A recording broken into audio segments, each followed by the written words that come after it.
welcome back to the Voiceless Speak Forever podcast. I'm your host, Hepburn, and it's been a while. Thank you guys so much for your patience. We are back with the final installment of Return to the Woodlands. This episode was postponed because there have been developments since the release of the previous two parts, developments that I'll be sharing at the end. So, continuing on, why didn't a proper investigation take place? There was so much evidence. Did any of that matter at all? Well, there's three reasons for it: suppression of information, fear of retaliation from Aeon, and flat out denial that anything wrong was happening from places of authority. And one determinant reason. We'll start with what looks like to be the suppression of information, the attempt to silence people. As stated before, Martha had written Yelp reviews on the Woodlands page, but they were removed. And she's not the only one that this happened to. If you go to the Woodlands Yelp page, you can go down to the very bottom where it says Not Recommended Reviews in gray to read Martha's review about the killings of the cats, as well as other accounts that detail the same occurrence at the Woodlands. Of the 12 reviews that were deemed not recommendable, all 12 were about animal abuse. Only one review regarding animal abuse on the main page was about it. For Anne's part, it specifically isn't the one who filtered out the complaints. Apparently, Yelp automatically deemed these reviews as not recommendable, but as to how they deemed these reviews as fake, unhelpful, or biased is a little dubious. Yelp doesn't want the algorithm to be known, so how can one meaningfully assess that these reviews aren't trustworthy? Well, here's an interesting tidbit to know about how Yelp possibly reviews and flags the reviews. 1. Those reviews that are written at the location of the business are deemed as suspicious. The assumption here is that the review is biased, so Yelp will remove them and identify them as not recommendable. And, as you guessed, many of the reviews about the Woodlands are from residents at the Woodlands. Second, a business is able to flag a review and request its removal. The business owner can then choose from many options why they want the review to be removed. One reason, which the Woodlands most likely consistently chose, is this: it contains false information. Time and time again, the response to the reviews saying they are killing cats is this: the Woodlands team does not participate in any type of animal abuse. We work directly with the town for the feral cats who are spayed and neutered. We also work with local cat shelters who retrieve and prepare young kittens for adoption. We encourage you to fact check your sources as your comment is false. Furthermore, the police department has responded to the site multiple times and found not one single sign of wrongdoing. Thank you. The team at the Woodlands Belleville. The business owner is claiming all of this. Unless Yelp actually does a real investigation on the veracity of Woodland's statements, which obviously they won't, how can they trust it? Why is the business owner's review deemed more trustworthy than those deemed not recommendable? Ultimately, the vagueness in how Yelp processes reviews raises the question of ethicalness. Secondly, there is a fear of eviction and harassment. The fear ran so deep that even when there was an opportunity for full blown coverage on the mainstream media, the residents, the witnesses, refused to talk to the news reporters, killing the story. And in terms of harassment, well, Anne has done it in the past. Their workers entered one of the interviewees' homes, and if you remember from the first episode about the Woodlands, maintenance workers barged into Martha's home without notice, too. One person even said this: I've heard stories that they threaten witnesses with lawsuits, removing renters from the complex, and vandalizing renters' cars and such. Everyone who agreed to speak to me only agreed to do it if I swore anonymity to them. All of them were given pseudonyms. There was no other way I would have been able to get these answers from them had they not been reassured that their identities would be kept secret. They all said that they didn't want Aeon to bother them because it was just a nightmare to deal with. Thirdly, Aeon, Woodlands, police, Department of Health all said that nothing unscrupulous was happening. So here are some of these people who said that nothing was happening when something was happening. Teresa, the manager of the Woodlands, said that the cats were able to get out of the crawl spaces if they wanted to. Danielle, who was active in the case, who condemned Aeon for their cruelty, would later go on to backtrack and say that cats could, if they wanted to, get out of the crawl spaces too. However, both of these statements were false. Mother cats weren't able to get into the spaces to feed their cats, and kittens couldn't get out, even if they were strong and old enough to, because the kittens would have had to go through tenants' walls and a maze of pipes to get out. That's not an easy out. That level of difficulty suggests that the management company didn't design their seal ups to be cat friendly. They sealed the vents up in such a way that cats could not get out. Even residents have heard cats crying from within the buildings because they weren't able to escape. A person who we will call Eva took Martha's place after she was barred from entering the woodlands to care for the cats. In an interview, Eva corroborated with the aforementioned happenings. She noted that one cat looked sick, but wasn't getting enough food. The whole underbelly looked infected like she was trying to crawl out from somewhere. The cat that Eva was referring to was a female cat named Binks, who lived in the crawl spaces of the woodlands. Eva noted that the abdomen of Binks was infected and swollen, as if she had been struggling to escape something. When her stomach was closely examined, it was discovered that Binks was lactating and her mammary glands swollen. This obviously indicated that she was a mom and had babies to take care of. One day, Binks went missing and she was missing for about 4 days or more.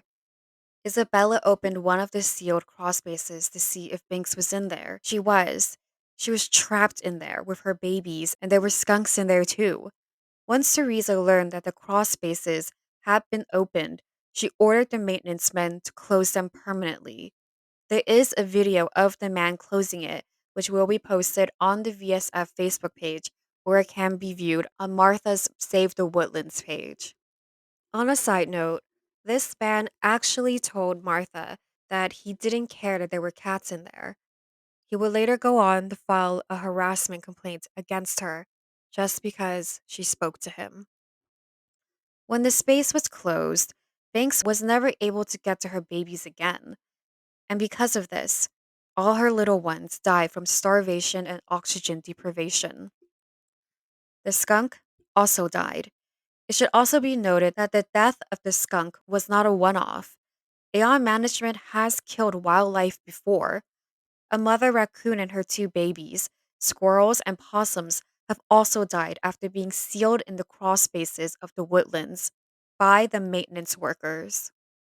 Disappointingly, Belleville Police and the Department of Health all said that deaths were not occurring despite not conducting a thorough investigation.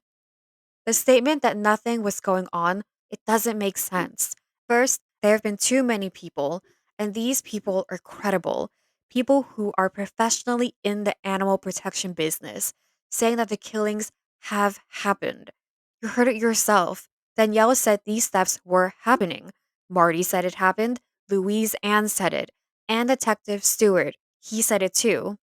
Second, there were photos of these cats' deaths and there are testimonies from residents. Third, Detective Stewart, the person who was helping Martha and the Woodlands cats before he mysteriously left the case, tried to work with Belleville police, but he was unsuccessful because Belleville police wouldn't cooperate with him. No reports were ever exchanged. Nothing. Stewart was frozen out by Belleville's police. Additionally, even if Stewart could have taken the issue of them not giving him the reports to the court, he didn't. He just let it go. Fourth, The police didn't actually make any reports about the abuse. One report exists of cat killings, and it's the one Martha made.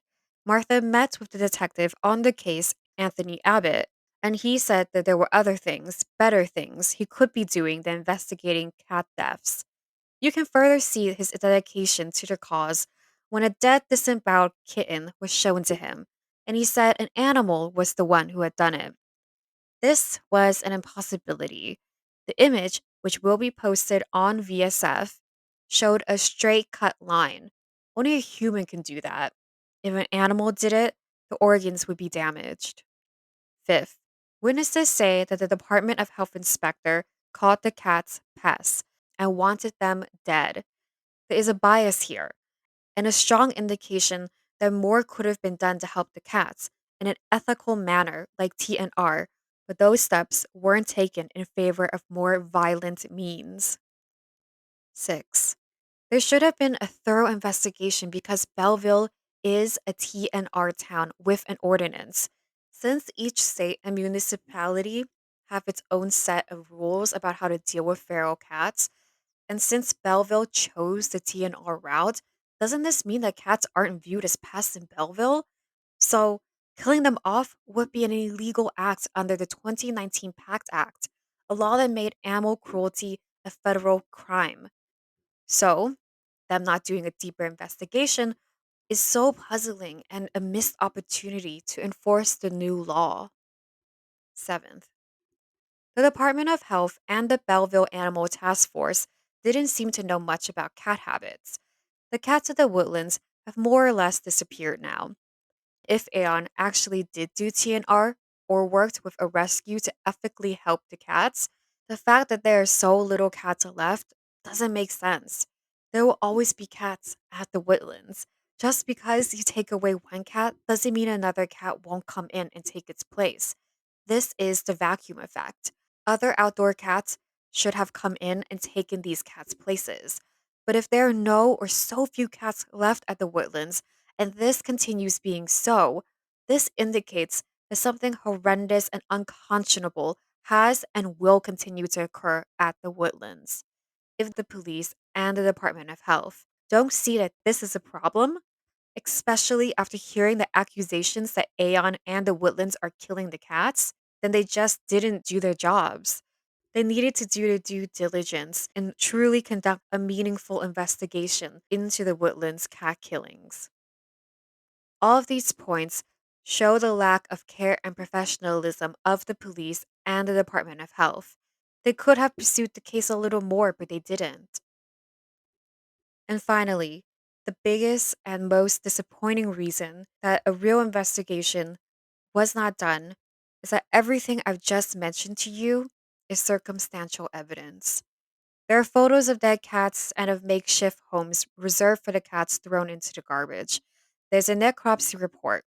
There are recorded testimonials. There is a video of someone closing off the vents.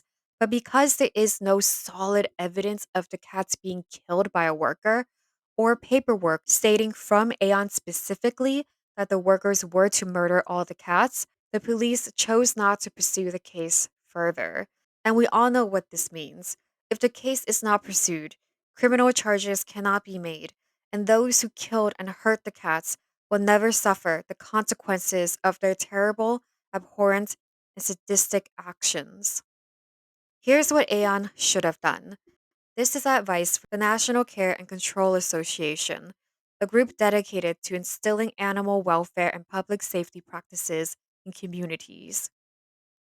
Work with residents to mitigate nuisance complaints, deploying a range of available tools, e.g., humane deterrents, and collaborating with caregivers and local TNR and rescue groups. Anne could have put in real effort to do this, but based on everything you've just heard, they didn't. There were people who wanted to help and save the cats, but Aeon didn't do anything positive. All they did was destroy. Now, here's the update. It will sound pretty terrible at first, but it does get better.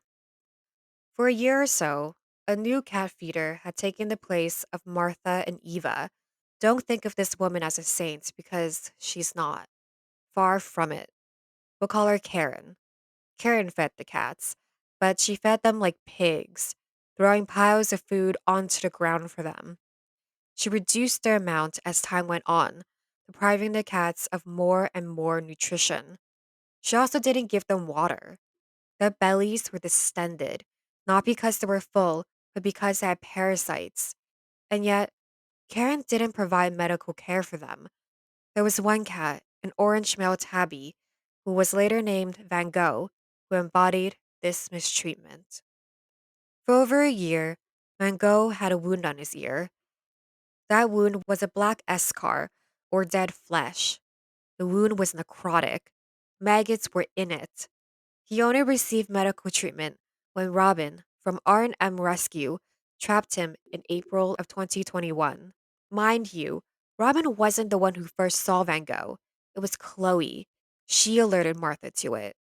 Since Martha wasn't able to step onto the Woodlands premise, and since it's technically Robin's job to care for the cats, she went in and trapped Van Gogh instead.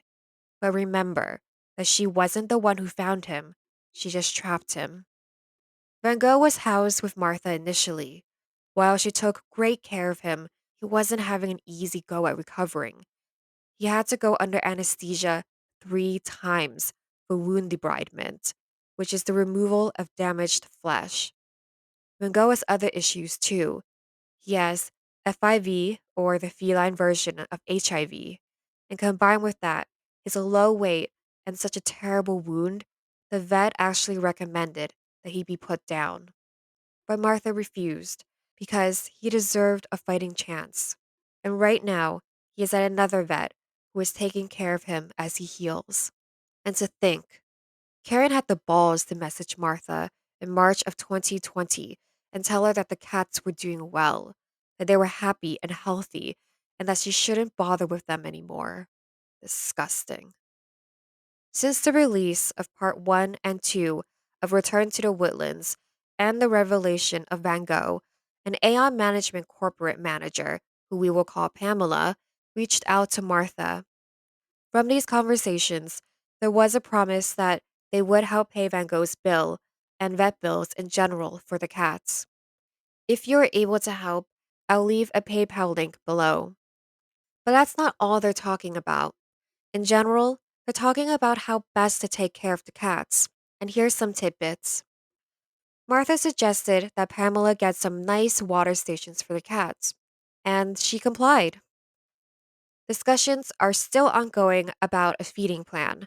Pamela did promise to buy some food for the cats, and some food is expected to arrive on Saturday, June 19th. All weather shelters have been discussed as well. Martha wants the shelter to be placed in the doggy run area of the Woodlands, an area that was meant for dogs, but since people don't utilize it, it has been determined that it'll be a good place to put the shelter. She hopes to make it a mini sanctuary in the future. Ultimately, she needs volunteers to help her trap the cats, build shelters and feeding stations, and people to help feed the cats as well.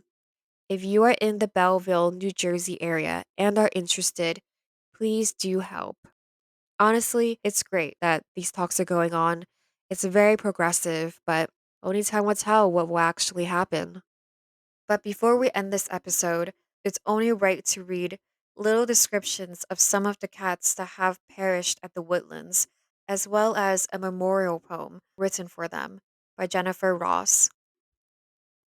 Boots, Martha's first colony cat, sprayed with pepper spray, beat up and poisoned. Chino, a gray tabby cat. Slappy's mom, who tried desperately to live by moving her babies constantly. A cat named Romeo, who was killed after being locked in a vent. Stripey, who went missing. He wasn't even 1 year old. A black and white cat named Raven, who also went missing right after TNR release. Sweet Pete. He went missing in Martha's courtyard. His sister, Sweet Pea, is missing him. Baby Boots, who was crushed to death. Boots was her father. Milky, a white and gray tabby who was very cute and round. Whitey was not even 1 year old.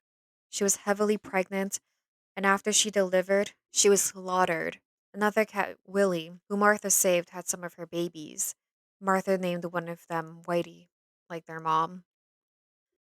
Frankie, the kitten who the vet said an inhumane metal leg trap was used. He died on the OR table when the doctor was amputating his leg.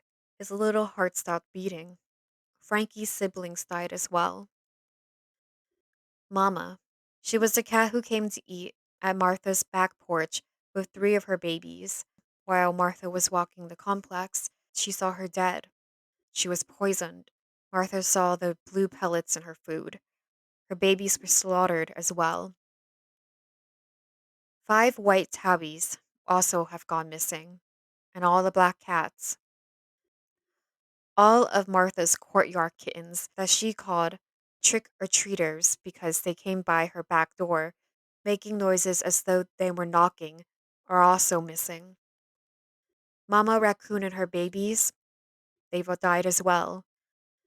And the possums, skunks, and other wildlife perish at the woodlands. To honor the memories of the slain and the missing, Jennifer Ross wrote this poem. When you saw me, I wasn't feeling well. My body was small.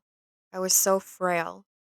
I was crushed under your weight, only because you were full of hate. Us ferals see so much gloom. You ended my life way too soon.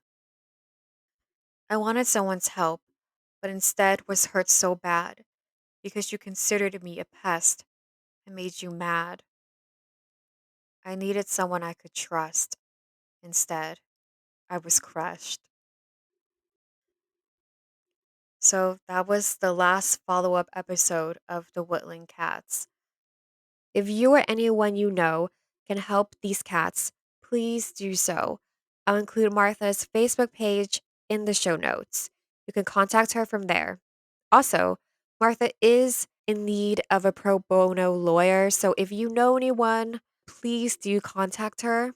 Again, her info will be in the show notes.